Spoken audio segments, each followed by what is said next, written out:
শাশুড়িরা ছেলের বউদেরকে কি মাটি কাটতে বলে, নাকি মাঠে ছাগল চড়াইতে বলে, নাকি বাঙ্গারি আল্লাহ বাঙ্গারির ব্যবসা করতে বলে? ওই টিন ভাঙ্গা, লোহা ভাঙ্গা, কড়াই ভাঙ্গা, এই ফ্যান নষ্ট, টিভি নষ্ট, যার যা আছে নিয়ে আসেন, এগুলোর ব্যবসা করতে বলে?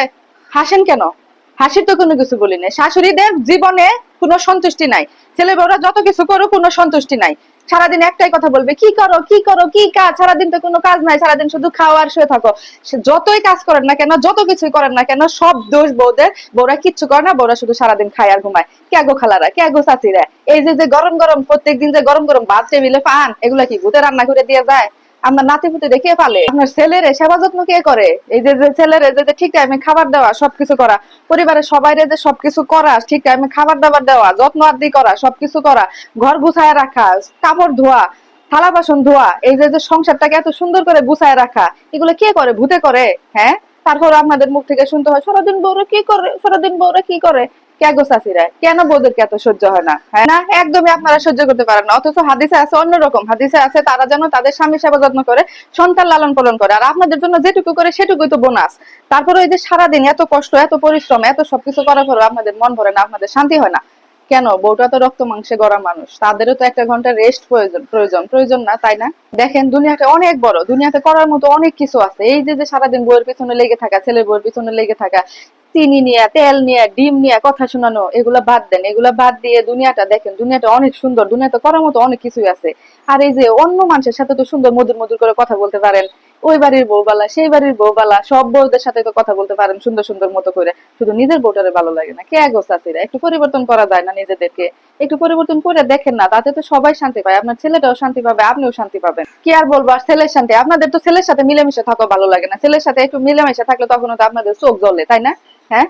আমি সবার কথা বলছি না, এখন অনেকে এসে বলবেন যে এরকম ভাবে সবার কথা বলছেন, সব শাশুড়িরাই এক না, আবার সব বউরাও এক না। কিন্তু বাংলাদেশের 99% করে বউরা এরকম এরকম কিছু শিকার। কিন্তু 2% বাইরে এসে বলে, 2% প্রকাশ করে, আর বাকি 97% প্রকাশ করতে পারে না। তারা সহ্য করে যায়, তারা মানে সহ্য করতে করতে তাদের জীবন ঝালাপালা। একটা ঘরে কি কম কাজ থাকে? একটা বউরাই জানে সারাদিন কি পরিমাণ পরিশ্রম দিতে হয়, সারাদিন একটা ঘরকে গুছিয়ে রাখতে, একটা সংসারকে গুছিয়ে রাখতে কি পরিমাণ শ্রম দিতে হয়, সেটা একটা বউরাই ভালো জানেন। আপনারা যারা বউ আছেন তারা জানবেন যে কি পরিমাণ শ্রম, কি পরিমাণ কষ্ট, কতটুকু সময় দিতে হয়, কতটুকু এফোর্ট দিতে হয় এই সংসারের পিছনে। আপনারা বিশ্বাস করেন, পরিশ্রম করতে বউদের কোনো কষ্ট লাগে না। এই যে সারাদিন এত পরিশ্রম, এত শ্রম দেয়, সেগুলাতে কোনো কষ্ট লাগে না। কষ্টটা তখনই লাগে ওই যে যখন ওই যে খুঁজা মারা কথা, তেরা কথা, নানান রকম আঘাতপ্রাপ্ত কথা শুনতে শুনতে, তখনই আসলে বউদের খারাপ লাগে। কিন্তু এটা চিন্তা করেন, তাদেরও তো একটু আদর প্রয়োজন, মানসিক শান্তির প্রয়োজন। সারাদিন যদি এরকম করতে থাকেন, কি করে, এটা কেন, ওইটা কেন, এমনি করে খাইলো, অমনি করে হাইটে গেল, এটা করলো সেটা করলো, না এরকম করেন না। এরকম করলে এই যে যে যুগ যুগ ধরে চলে আসে বউ শাশুড়ির দ্বন্দ্ব, কেন? শুধু এগুলোর জন্য, মন মানসিকতার জন্য। আর কোনো বউ শুরু থেকে খারাপ থাকে না, বউ খারাপ হয় আপনাদের খারাপ ব্যবহারের জন্য। এই যে পরিবারের মানুষগুলা দিনের পর দিন, দিনের পর দিন আপনারা খারাপ ব্যবহার করে করে করে করে নতুন বউটার মাথাটা নষ্ট করে দেন। তারপরে বউরা এগুলা করতে শিখে, তারপরে আর আপনাদেরকে তারা সহ্য করতে পারে না, তখন বউ হয়ে যায় খারাপ। কিন্তু মূলত দোষটা আসলে আপনাদেরই। আবার আছে অনেক বউরা খারাপ আছে। এখানে আসলে উচিত দুইজনের মন মানসিকতা সুন্দর করা। শ্বশুর শাশুড়ি বলেন, বউ বলেন, দেবর ননদ বলেন, সবার মন মানসিকতা যদি সুন্দর হয়, একজন আরেকজনের প্রতি যদি সহানুভূতিশীল হয়, তাহলেই মনে করবেন যে দুনিয়াটা সুন্দর হবে, পরিবারটা সুন্দর হবে। অনেক অনেক দেখেছে, অনেক কষ্ট করে, প্রকাশ করতে পারে না, বালিশে মুখ বুজে কান্দে, বাথরুমের মধ্যে যায় কান্দে। এমন অনেক গৌরব আছে যারা আহারে কি পরিমাণ কষ্ট, কি পরিমাণ মনে কষ্ট, আঘাত নিয়ে তারা সারাদিন কাঁদতে থাকে। এটা তো ঠিক না, বলেন?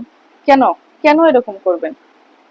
সহানুভূতিশীল হন, তাদেরকে পারলে সহযোগিতা করুন, দেখবেন দুনিয়াটা অনেক সুন্দর। পরকালের চিন্তা তো করতে হবে, করতে হবে না? মানুষের সাথে খারাপ ব্যবহার করে লাভটা কি?